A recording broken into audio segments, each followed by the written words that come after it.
Hi, Becky here at Amber Marie & Company at 91st and Yale location. And we are still having a fun time with all things Patriotic. Don't forget to come see me in my ribbon room and let's get you a collection going. Look what I picked out. She's definitely red, white, and blue. But look at this. I'm going to do this fabulous check. She's got a beautiful blue navy background. I'm going to put some chinoiserie in it. How fun is that? And look at this 1-inch with this little pom-pom on the edge. I think this is going to be fun. Let's get started. Okay, you know how to make a bow by now. Surely you do, right? Tell me in the comments how you're doing on your bow making skills. I want to know. You know what? Today I'm just going to do 2 loops. Let's see what that looks like. Usually I do 3. Today let's just do 2. Let's see how she turns out, and you'll see the difference. That is still just as effective. Now, since I did 2 loops, have my tail going this way, so today I'll be able to actually make the top go off in that direction, so it ends up over there to balance out her tails. All right, so there's our base. Beautiful. Ooh, look at this. How pretty is she? Look at that beautiful blue background. 2 loops of her. Just pinching in there between my thumb and my middle finger. Look how pretty that is. Gosh, remember I've said it before, no rules. Whatever makes you happy. Okay, look at that 1-inch. Actually, it's about a 2-inch. Look how fun that is. And you guys, I swear I've told you this. Sometimes you're gonna go, nah, I don't see it. And I go, trust me. Because when you start putting it together, it really does. What do they say? Trust the process? She's there. And since she's kind of a little focal point here, I am gonna do 3 of her. Kind of balances out everything. Give her a little tail. Bouncing and behaving.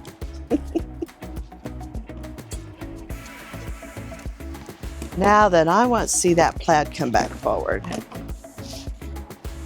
Oh, look, I can touch. Skinny bow. She's still a handful, trust me. I try to pull that up there so she'll sit more in the middle, kind of high in the middle.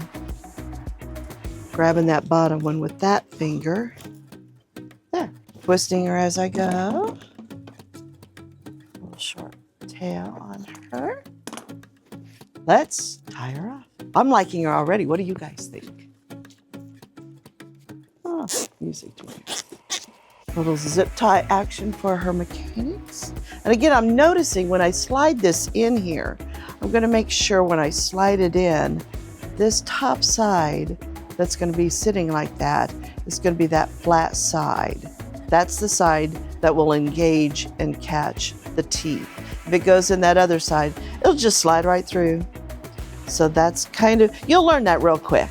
It only takes you a few times to figure out the tricks of the zip tie. So I'm loving this girl. I love this plaid.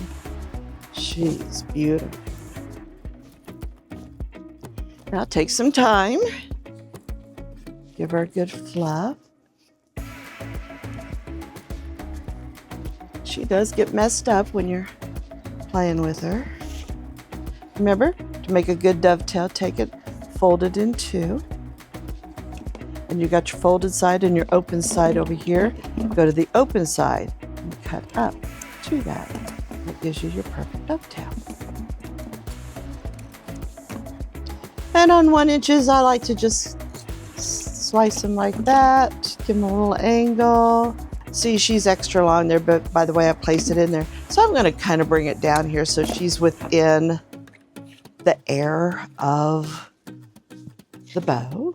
By using a zip tie, I can really get a good cinch on the middle of that bow. So that allows me to really manipulate these pieces without fear of, I know a lot of people use wire, like zip ties. It's just, it's gonna hold it and it's not gonna move.